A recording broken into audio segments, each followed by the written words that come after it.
I'm dedicating tonight's show to the unknown princess of Gaza. She's a toddler in her princess dress who was filmed stumbling through the rubble looking for something to eat. I don't know this girl's name, but I have a little girl just like her. And when I see this girl, sad and hungry, in the rubble, in the ruins, in her princess dress, now reduced almost to rags, it's enough to break my heart. And for me, she has become an emblem of the children who have so far survived the murderous bombardment of Gaza over more than 100 days. I don't know her name. If anyone does, I'd very much like to know it. But I will not abandon her to her fate, will you? If you are one of those who will not, then you will be right behind the gallant bid by the government of South Africa to press a charge of genocide against those responsible for all that rubble, all that misery, all that death and destruction.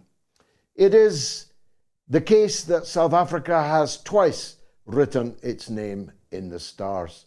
First, when it defeated the apartheid system in their country, a system of colonial white supremacy, which came and stole the land from the people, deprived the people of basic necessities of life, divided them from each other, put them into Bantustans, glorified concentration camps. The people of South Africa took up arms against that sea of troubles. We'll be talking later to one of the commanders of that armed struggle, my friend Ronnie Casserols. In the decades since the victory of the liberation forces, there have been disappointments, to be sure. But in the last week, South Africa has written its name in the stars all over again.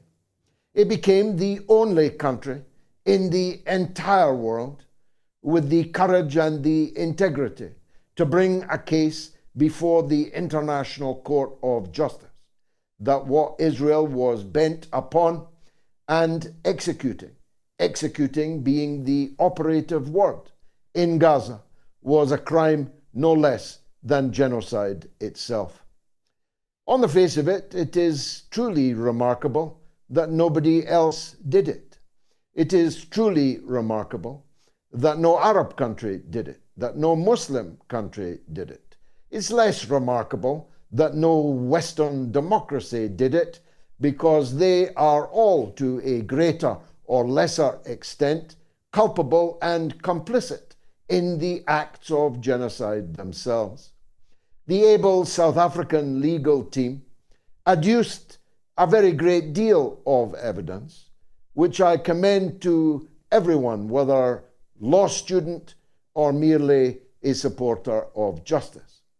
The case that South Africa made was buttressed by the statements made by all the high personages of the State of Israel itself, from the President and the Prime Minister and the Defense Minister and ministers by the dozen and members of the Knesset and leading military officials in the Israel Defense Force, and then showed the results of the soldiers on the ground in Gaza, of the airmen in the air over Gaza, of the sailors off the coast in Gaza, as they carried out the orders for genocide that had clearly been given by the high officials of the state. In fact, they made videos of themselves doing it. They made videos for TikTok and elsewhere of themselves doing it. And so when you stitch together the genocidal statements of the leaders of the State of Israel and the genocidal actions of their armed forces on the ground, you have what's called in the law an open and shut case.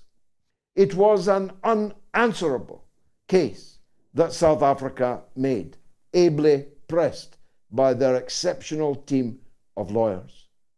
The necessary conclusion that any reasonable person would reach after that case was pressed was that the judges there assembled would order a cease and desist order to halt the genocide, which may well have been ignored by Netanyahu and his gang. Indeed, they said as much, that they will not be stopped, whatever the decision of the International Court of Justice was. But in truth, the real impact of such a judgment will be not on Netanyahu directly, but on the governments, Western governments, that are supporting them in every conceivable way. Because many of those are constitutionally precluded from doing business as usual with a country found, at least in the interim, guilty of genocide. And if those ministers in those Western countries decided to continue to supply and assist in every conceivable way an act of genocide as decided by the ICJ, they themselves would be open to prosecution by their own citizens within their own jurisdiction, within their own legal systems. Some of them would welcome it as an off-ramp, no doubt. The worst offenders, as always, the US and the UK, would be in particular difficulty. The former because there's a presidential election going on in the United States, and Joe Biden is hemorrhaging voters in his Democratic Party voting base like no other candidate ever in any election year. His approval ratings are in the low 30s, and whole constituencies, young people, Arab Americans, Muslim Americans, overwhelmingly Democratic Party voters are abandoning Joe Biden's re-election bid with great gusto. Many of them are in fact now campaigning against the re-election of Joe Biden. And it would be a problem for Britain also because, well, frankly, there is no government in the entire Western world that is more hated by its population than the government of Rishi Sunak. Rishi Sunak became, last week, the 9th British Prime Minister to drop bombs and missiles on the people of Yemen. In fact, the first bombing of Yemen by Britain was the very year of the foundation of the Royal Air Force. 9 prime ministers. And all of my life, Britain has been killing Yemenis. One of my first and most vivid memories as an anti-imperialist was the sight and sounds of Scottish soldiers of the British Army murdering Yemenis in the Crater district of the port of Aden, then occupied by Britain. What's the crime of the people of Yemen? Well, like South Africa, Yemen is unique. Yemen became the only country in the whole world to actually do something to try and bring about an end to a genocide which is massacring tens of thousands of Palestinians trapped in a cage, inmates of a concentration camp being murdered by their guards. Yemen became the only country in the world to try to do something about it. What did it do about it? It said that no ship belonging to Israel or any ship going to or from any Israeli port will pass through our waters in the Red Sea. It's a kind of economic sanction that they took. They didn't kill anybody Not a single person was killed in the interdiction of such shipping by the armed forces of the people of Yemen. But the very threat to containers full of goods passing through the Red Sea on Israeli ships was sufficient to muster up the new armada, an armada which is a US-UK armada. There are other countries like the Seychelles, like Bahrain, a car park for the US and UK navies in the peninsula, and mighty Netherlands has sent its navy to the area also. Germany has sent a warship to the Red Sea. What could possibly go wrong? But the killing last week was done by the same old killers. But they forgot something. They forgot that there are no people in the world like the Yemenis, who have little, who are the poorest Arab country, one of the poorest countries in the world. But they have been fighting against colonialism for a century or more. First British colonialism, then the colonialism of British and American satrapies in the Arabian Gulf. They have been receiving British and American bombs long before last week, although the planes, we assume, that were attacking them were from their neighbors on the orders of the US and UK empires. Armed to the teeth, for nearly a decade, Yemen has fought against its neighbors, acting as proxies for the British and American governments, and triumphed. They won. They defeated their neighbors' efforts to regime change them, to bring a puppet government from hotel suites in Riyadh to put into Sana'a, the capital of Arabia, Felix, the early name for the Republic of Yemen. They triumphed. They won. They forced those neighbors to stop bombing them, to stop attacking them.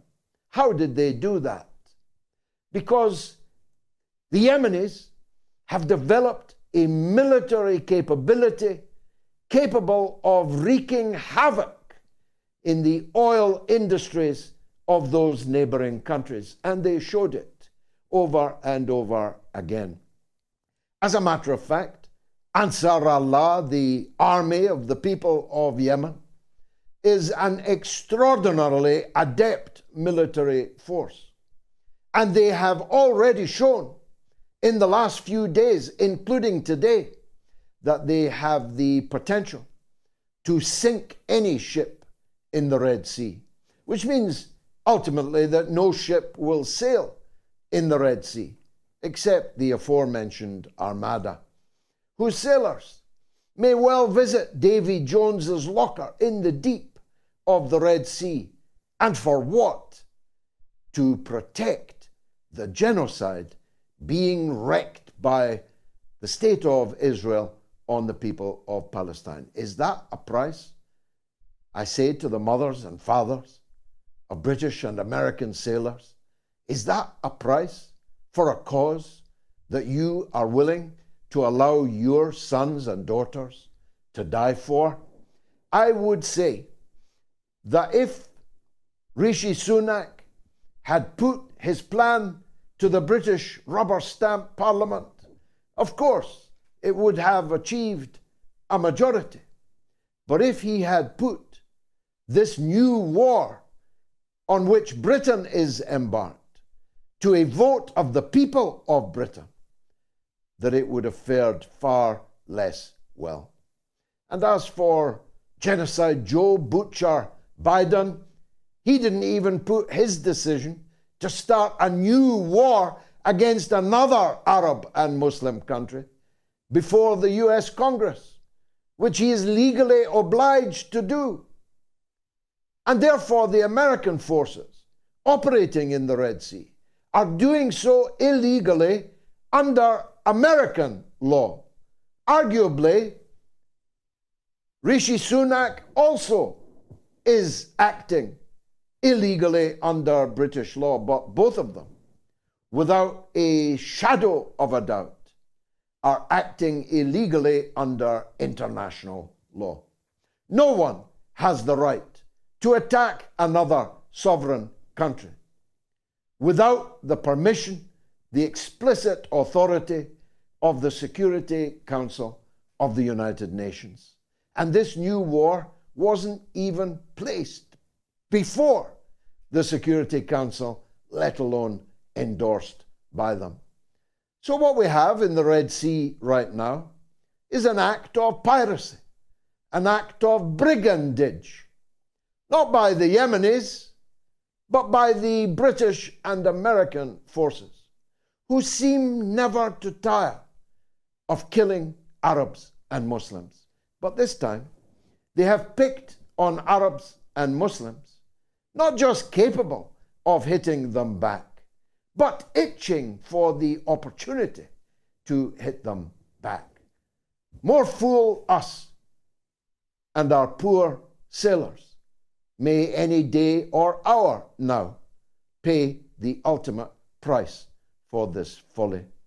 So between Yemen and South Africa, we have the only two actors in the world at a state level actually trying to halt the mass murder of 30,000 Palestinians, 70% of them women and children, like the little girl, the unknown princess in Gaza. A massacre, a slaughter of the innocents from a state which thinks nothing of killing its own people as part of the Hannibal directive directed by the criminal Prime Minister Benjamin Netanyahu himself. It's going to be a bumpy night here on the Mother of All Talk Shows, so I urge you to fasten your seatbelts. Stay tuned.